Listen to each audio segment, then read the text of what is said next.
Shri V T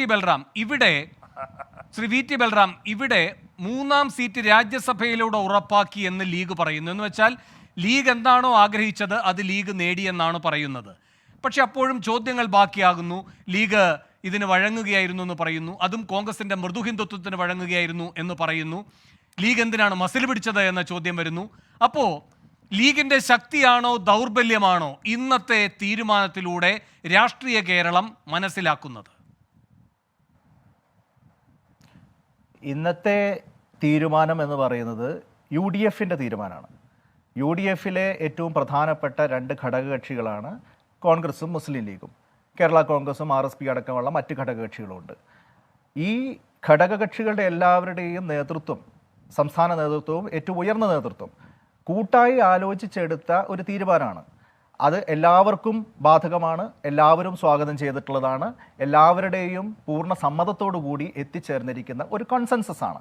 അപ്പോൾ അതിൽ തന്നെ നിങ്ങൾ ഇപ്പോൾ ഇവിടെ ഇഴപിരിച്ച് കാണിക്കാൻ ആഗ്രഹിക്കുന്നത് പോലെ ഇത് ഏതെങ്കിലും ഒരു വിഭാഗത്തിൻ്റെ വിജയമോ പരാജയമോ ആയിട്ടല്ല കോൺഗ്രസ്സുകാരായിട്ടുള്ള ഞങ്ങളും മുസ്ലിം ലീഗുകാരായിട്ടുള്ള ഞങ്ങളുടെ സഹപ്രവർത്തകരും നോക്കിക്കാണുന്നത്.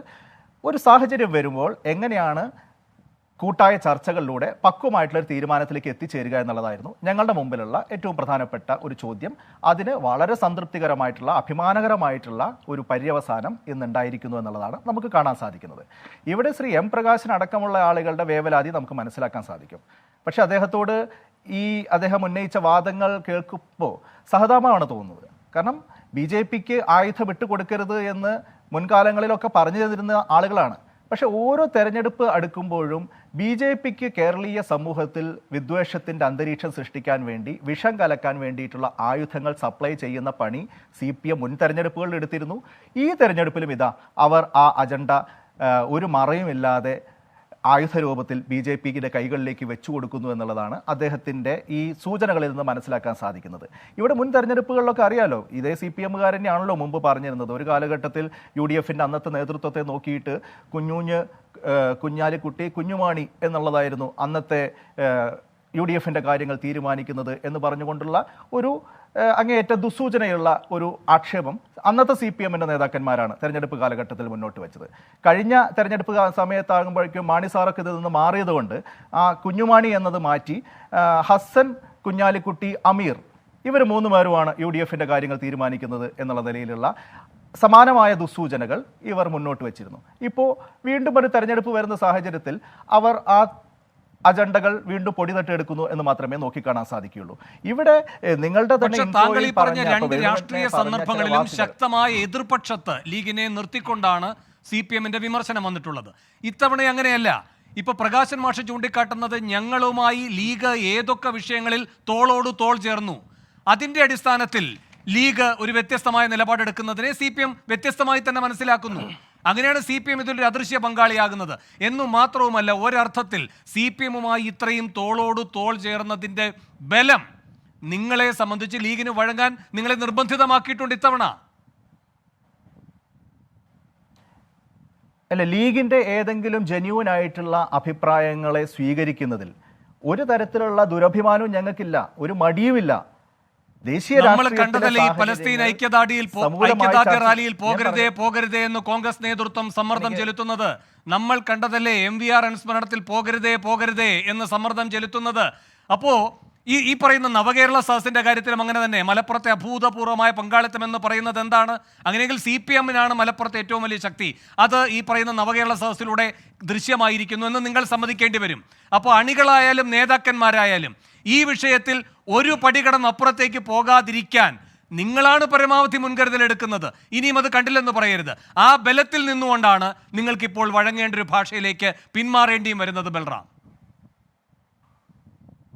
ഞാൻ വേണുവിൻ്റെ ആദ്യത്തെ ചോദ്യത്തിന് മറുപടി പറയാനിരിക്കുകയായിരുന്നു, മറുപടി പറഞ്ഞു തുടങ്ങിയതായിരുന്നു. അപ്പോഴാണ് ഇങ്ങോട്ട് പുതിയൊരു ചോദ്യം അങ്ങ് ഉന്നയിച്ചത്. ഇനിയെങ്കിലും എനിക്കൊരവസരം, പൂർണ്ണമായി എൻ്റെ വാദങ്ങൾ നിരത്താനുള്ള അവസരം അങ്ങ് തരണം എന്നുള്ളതാണ് അഭ്യർത്ഥിക്കാനുള്ളത്. അപ്പം അങ്ങ് പറഞ്ഞതുപോലെ ഇതൊരു വഴങ്ങലോ കീഴടങ്ങലോ ഒളിച്ചോട്ടമോ പിന്മാറലോ ഒന്നുമായിട്ട് അങ്ങനെ ഞങ്ങൾ നോക്കിക്കാണുന്നതേ ഇല്ല.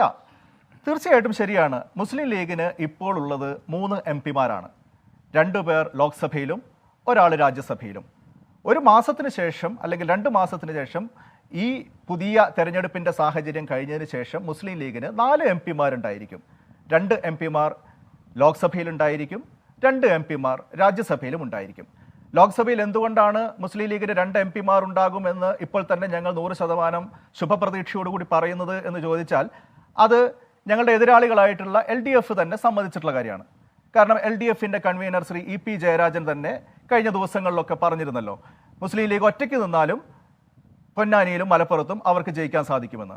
EP ജയരാജൻ ഇപ്പോൾ കുറച്ചുകൂടി സമാധാനമായിട്ടിരുന്നോളൂ, മുസ്ലിം ലീഗ് ഒറ്റയ്ക്കല്ല, മുസ്ലിം ലീഗും കോൺഗ്രസും UDF ഒറ്റക്കെട്ടായിട്ടാണ് പൊന്നാനിയിലും മലപ്പുറത്തും മത്സരിക്കുന്നത്. അപ്പോൾ അതുകൊണ്ട് തന്നെ മുസ്ലിം ലീഗ് ഒറ്റയ്ക്ക് വിജയിക്കാൻ പോകുന്ന മണ്ഡലത്തിൽ UDF എന്ന നിലയിൽ കൂടുതൽ തിളക്കമാർന്ന വിജയം നേടാൻ ഞങ്ങൾക്ക് സാധിക്കും. അപ്പോൾ 2 MP മാർ ലീഗിന് ലോക്സഭയിൽ നിർബന്ധമായിട്ടും ഉണ്ടായിരിക്കും. രാജ്യസഭയിലും 2 MP മാർ, ഇപ്പോൾ ഒരെണ്ണമുള്ളത് 2ആയി വർദ്ധിക്കാൻ പോകുന്നു. അങ്ങനെ ലീഗിൻ്റെ ശക്തി പാർലമെന്ററി രാഷ്ട്രീയത്തിൽ വർദ്ധിക്കുന്നതിൽ ഒരു തരത്തിലുള്ള വിഷമമോ അല്ലെങ്കിൽ അതൊരു കീഴടങ്ങലാണ് ഞങ്ങളെ സംബന്ധിച്ച് എന്നുള്ള ചിന്തയോ ഞങ്ങളിൽ ആർക്കുമില്ല. ലീഗ് അർഹിക്കുന്നതാണ്.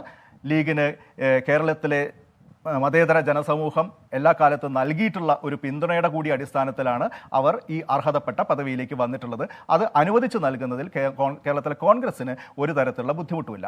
എന്നാൽ ലോക്സഭാ ഇലക്ഷനിൽ ഞങ്ങൾക്ക് ലോക്സഭയിൽ ഞങ്ങളുടെ ചിഹ്നത്തിൽ തന്നെ കൂടുതൽ ആളുകൾ മത്സരിക്കേണ്ടതുണ്ട് എന്നുള്ളൊരു സാഹചര്യം ഞങ്ങൾ മുന്നോട്ട് വച്ചപ്പോൾ അതിനെയും വളരെ പോസിറ്റീവായി തന്നെ ഉൾക്കൊള്ളാനുള്ള ഒരു വിവേകം ലീഗിൻ്റെ സംസ്ഥാന നേതൃത്വം കാണിച്ചു.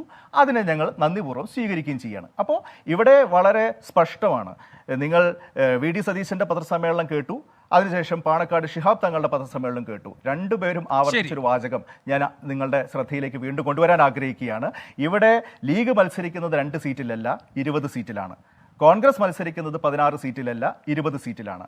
ഈ 20 സീറ്റിൽ എന്തുകൊണ്ടാണ് ആ നിലയിൽ നോക്കിക്കാണുന്നത് എന്നുള്ളതിനെക്കുറിച്ച് പാണക്കാട് തങ്ങളുടെ ഇന്നത്തെ പത്രസമ്മേളനത്തിൽ ഒരു വാചകം മാധ്യമ പത്രത്തിൽ റിപ്പോർട്ട് ചെയ്തുകൊണ്ട് ഞാനൊരു 10 സെക്കൻഡ് കൊണ്ടൊന്ന് വായിക്കാം.